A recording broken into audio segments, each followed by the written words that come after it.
Yo, what's up, YouTube family? It's your favorite melanated brother from Nebraska, and yes, there's plenty of us here in Nebraska. I know it's been a minute since I dropped some long content. You know, YouTube be hating on my long content. I don't know what it is. I've been posting a lot of information on my shorts because I seem to get more traction over there. But nonetheless, I'm going to start posting more longer content when it comes to my videos on my channel. But I gotta bring you guys the right content that you guys are gonna be interested in, so that YouTube will throw it in the algorithm so that we can all enjoy this information. So today's book is it's called Proof of the Black Monarchy of England During the Middle Ages, short edition. The author's name is Geoffrey Minter. So there's a lot of great information in this book. I skimmed it a little bit and I can tell that there's a lot of references to ancient and modern Britons by David McRitchie, a lot of that in here. So, but there's also other information in here that I have not seen and that I'm eager to show you guys. So let's go ahead and get started. We are going to read about the House of Normandy, chapter 1. Upon the death of Edward the Confessor, King of English, William the Conqueror, also known as William the Bastard, a Norman, who, with his Norman forces, led a successful invasion over the Anglo-Saxon forces in England under Harold Godwin, King of the English, 1066, at the Battle of Hastings. This is conventionally known as the Norman Conquest. The Normans, also known as Northmen, were pirates, otherwise known as Vikings, from Denmark, Norway, and Iceland, who settled in northern France during the 10th century and assimilated with the native Frankish population. Since the Normans were Vikings, or Danes, who went under a different name in northern France, contemporary literature regarding the physical appearance of the Danes or Vikings will suffice to prove the racial makeup of the Normans. So if we can figure out who the Danes were, then we can figure out who the Normans were, is what they're pretty much saying. During the 9th century onwards, the Vikings would set out on expeditions to Ireland, Wales, Scotland, and England in an attempt to wage war against the inhabitants of those regions, raid their lands, and pillage their resources. During these expeditions, the scribes from those regions would chronicle these events, and as a byproduct of chronicling these events regarding the Vikings, they would give insight into the physical appearance of the Danes. In Gaelic words, these Danes were coined dub genti, or dub gals, signifying black Gentiles or black foreigners. Any Gaelic dictionary indicates that dub signifies black or dark. The last names Duff and Duffy are an anglicized version of the term dub, which means black, thus signifying a black person. This is illustrated in a work produced by Thomas G. Gentry, a 19th century American writer, called Family Names from the Irish, Anglo-Saxon, Anglo-Norman, and Scotch, published in 1892. David McRitchie, a 19th century Scottish antiquarian, published a very pertinent piece of scholarly literature entitled Ancient and Modern Britons, which he published in 1884. He provides us with some elucidation regarding how the Welsh and Irish scribes chronicled the outward appearance of the Vikings. And here's a direct quote: "Whatever may have been the various race combinations in Britain at and after the Norman conquest, the arrival of the Black Danes seems to mark the first important inroad of Asiatics. These people are remembered in Gaelic records as Black Lachlaners, or Black Scandinavians, Dub Gals, or Dub Genti, Black foreigners or people, and also as Black Daners. He also likens the appearances of the Danes to the Moors, whom he regarded as black. The Danes then were like the Moors black, who, moreover, likens the appearances of the Danes to swarthy pirates. Swarthy being in reference to a person who has black, dark, or tawny skin, according to the 1828 American Dictionary of the English Language by Daniel Webster. The dictionary associates swarthy with African, which further substantiates what the word denotes. The Welsh Chronicle gives further insight into how the Danes appeared physically. The Danes landed in South Wales and destroyed St. David's, Lanbadard. And I'm not going to pronounce those things, I'm going to tear them up. And did so much hurt in the country besides that to be rid of them, Meredith was fain to agree with them and to give them a penny for every man within his land, which was called the tribute of Black Army. In the Gaelic records, these Danes were referred to as Black Gentiles or strangers, whereas in the Welsh records, they were referred to as the Black Army. That's important. The Welsh records referred to them as the Black Army. Black being the common denominator in both accounts. Many will assert that black in this context is signifying a dark aspect in character on behalf of the savage acts of the Vikings. See, people, when you mention black now, in regards to things that are went on in the past, they move the goalposts and they say, well, no, that's about character, or that's about their hair. But no, we're going to break through that glass ceiling right now. This argument loses merit when one also sees the accounts of white Danes. Okay, so what does white then mean then? In that type of manner then, right?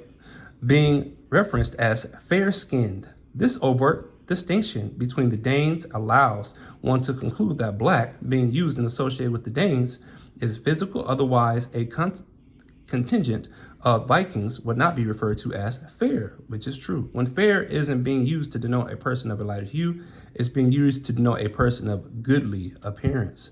If both black and fair were being used to illustrate the character of the Danes, why would a contingent of blood-hungry, plundering savage, from the perspective of Gaelic and Welsh chroniclers, Danes be purported to be fair, when fair is always used in a positive light, within the context of describing one's disposition? Very great question. Great question. 19th century English antiquarian Thomas William Shore produced a work entitled Origin of Anglo-Saxon Race, which he published in 1906. In this work, he reaffirms what David McRitchie states regarding the Vikings. And he also gives us insight into the white contingent of Danes. The invasion of the coast of the British Isles by Vikings of a dark or black complexion rests on historical evidence which is too circumstantial to admit of doubt. In the Irish annals of the Black Vikings are called Dub Genti, or Black Gentiles.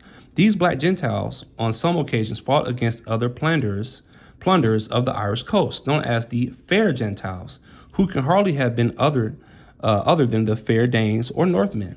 In the year 851, the Black Gentiles came to Athleithis, Dublin. In 852, we are told that 8 ships of the Finn Genti arrived and fought against the Dub Genti for 3 days. So Black Gentiles against the white Gentiles. And that the Dub Genti were victorious. The Black Gentiles or Black Vikings were victorious. The Black Vikings appear at this time to have had a settlement in or close to Dublin, and during the 9th century were much in evidence on the Irish coast. Amazing. He also quotes another account from the Welsh Chronicles, which mentions the Vikings being black men. Here we go. There is an interesting record of the descent of dark sea rovers on the coast of North Wales in the annals Cumbria, under the year 987, which tells us that Gothrit, son of Harold, with black men, devastated Anglesey and captured 2,000 men. Another entry in the same record tells us that Meredith redeemed the captives from the black men. Wow.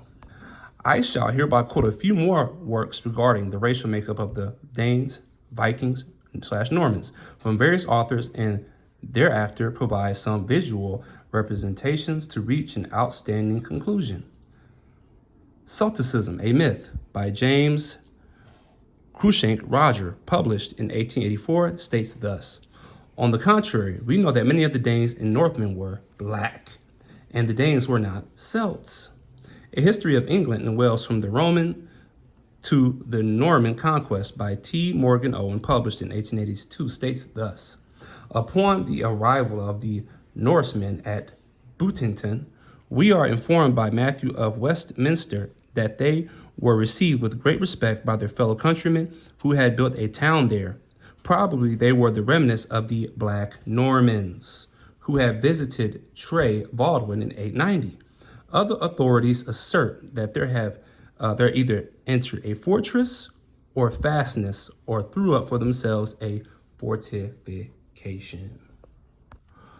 Archaeologia Cambrensis, published in 1846, states, the Black Normans came again to Siwin. Monumenta Historica Britannica, or materials for the history of Britain, from the earliest period to the end of the reign of King Henry VII, by Henry Petrie, John Sharp, and Thomas Duffy Hardy, published in 1884 or 1848, states thus: 890 was the year of Christ, and then the Black Normans came a second time to Castle Baldwin. A History of the Vikings by Gwyn Jones, well-accredited historian on Viking history, published in 1968, states thus: the Welsh chronicles, for example, made no such clear distinction. The Danes came in by way of England, and the Norwegians by way of Ireland were pretty well all black Gentiles. Okay. Black Norsemen, black hosts, pagans, devils, and the like. The history of Grythyf ap Seinen mentions both Danes and Norwegians, and the unknown author of Bredit Warnaby makes brilliant if fantastic play with the pure white troop of Lachlan and the pure black troop of Denmark. So they make a distinction between black and white.